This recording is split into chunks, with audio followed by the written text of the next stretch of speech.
Welcome to news అడ్డా ఫటాఫట్ వార్తలు. తెలంగాణలో ఇంటర్ వార్షిక పరీక్షలకు హాజరయ్యే విద్యార్థులకు ఇంటర్ బోర్డు ఊరట కల్పించింది. పరీక్ష కేంద్రానికి 5 నిమిషాల వరకు ఆలస్యంగా వచ్చిన విద్యార్థులను కూడా పరీక్ష రాసేందుకు అనుమతించాలని నిర్ణయించింది.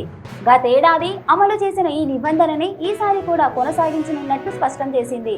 రాష్ట్ర వ్యాప్తంగా ఫిబ్రవరి 25 నుంచి మార్చి 18 వరకు ఇంటర్ థియరీ పరీక్షలు జరగనున్నాయి. ఈ పరీక్షలకు 9 లక్షల మందికి పైగా విద్యార్థులు ఫీజులు చెల్లించారు. కాగా రేపు ఎల్లుండి ఇంగ్లీష్ ప్రాక్టికల్స్, 23న ఎథిక్స్ అండ్ హ్యూమన్ వాల్యూస్, 24న ఎన్విరాన్మెంటల్ ఎడ్యుకేషన్ పరీక్షలు నిర్వహిస్తారు. ఇక ఫిబ్రవరి 2 నుంచి 21 వరకు ఇతర ప్రాక్టికల్ పరీక్షలు జరగనున్నాయి. హైదరాబాద్ నగరంలోని వివిధ ప్రాంతాల్లో అందుబాటులో ఉన్న 137 ఓపెన్ ప్లాట్లను బహిరంగ వేలం ద్వారా విక్రయించాలని తెలంగాణ రాజు స్వగృహ కార్పొరేషన్ నిర్ణయించింది.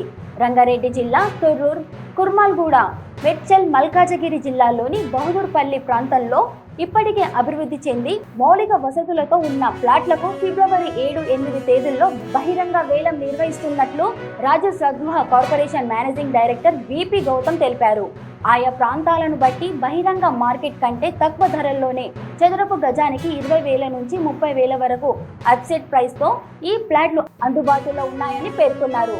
తమ ఆకాంక్షలు, అభిరుచులకు అనుగుణంగా సొంత స్థలంలో ఇంటిని నిర్మించుకోవాలనుకుంటున్న వారికి ఈ ప్లాట్లు చాలా అనుకూలంగా ఉంటాయని ఎండి విపి గౌతమ్ తెలిపారు. ఈ ప్రాంతంలోని ప్లాట్ల కొనుగోలుకు గతంలో పెద్ద ఎత్తున స్పందన రావడంతో మరోసారి ప్లాట్లను వేలం ద్వారా విక్రయిస్తున్నామని ఆయన తెలిపారు. వీటి కొనుగోలుపై ఆసక్తి ఉన్నవారు నిర్ణీత ధరావతును మీ సేవ కేంద్రాల్లో ఆన్లైన్, యూపీఐ ద్వారా చెల్లించవచ్చని, అలాగే డీడీ ద్వారా కూడా చెల్లించవచ్చు అని అన్నారు. తెలంగాణలో సంచలనం సృష్టించిన ఫోన్ ట్యాపింగ్ కేసు ఇప్పుడు బీఆర్ఎస్ అగ్రనేతలను చుట్టుముడుతుంది. ఫోన్ ట్యాపింగ్ కేసులో మొదటిసారి బీఆర్ఎస్ కీలక నేత హరీష్ రావుకు సిట్ నోటీసులు జారీ చేయడం దర్యాప్తులో అతిపెద్ద మలుపు. ఒక ప్రముఖ టీవీ ఛానల్ యజమాని ఇచ్చిన వాంగ్మూలం, అలాగే ఈ కేసులో ప్రధాన నిందితుడు ప్రభాకర్ రావు కస్టోడియల్ విచారణలో వెల్లడించిన అంశాల ఆధారంగానే ఈ నోటీసులు అందించారు. హరీష్ రావు తర్వాత కేటీఆర్, కేసీఆర్లకు నోటీసులు అందే అవకాశాలు ఉన్నాయి. అసెంబ్లీ సమావేశాల కంటే ముందే కేటీఆర్, హరీష్లకు నోటీసులు ఇస్తారని ప్రచారం జరిగినప్పటికీ వ్యూహాత్మకంగా సిట్ ఇప్పుడు అడుగులు వేస్తుంది. తొలుత హరీష్ రావును విచారించి ఆయన ఇచ్చే సమాచారం లేదా ఇతర నిందితుల స్టేట్మెంట్లను క్రోడీకరించి తదుపరి నోటీసులను కేటీఆర్లకు ఇచ్చే అవకాశం ఉందని సమాచారం.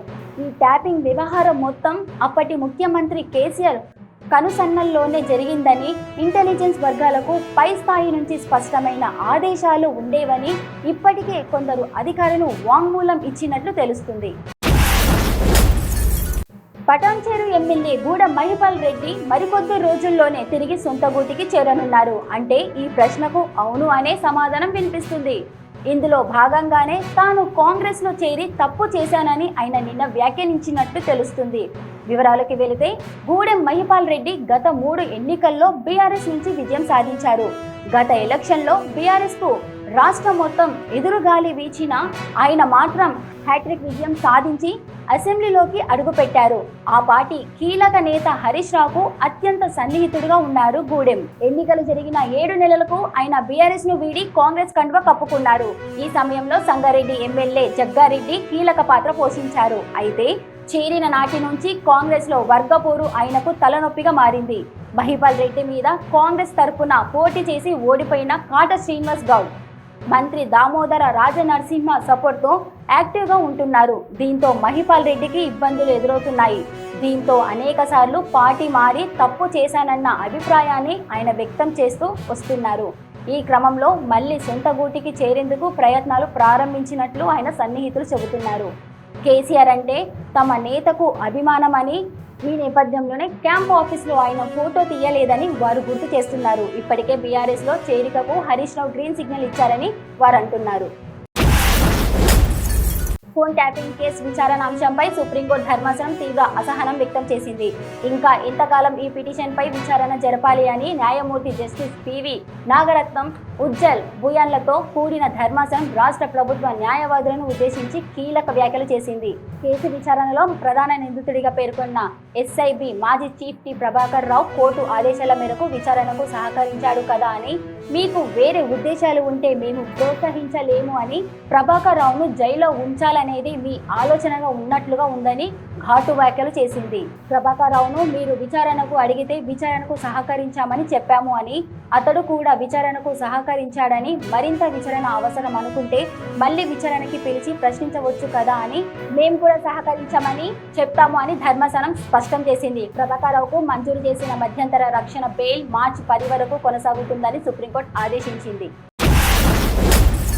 ఇది ఇప్పటివరకు నా అప్డేట్స్. చూస్తూనే ఉండండి న్యూస్ అడ్డా.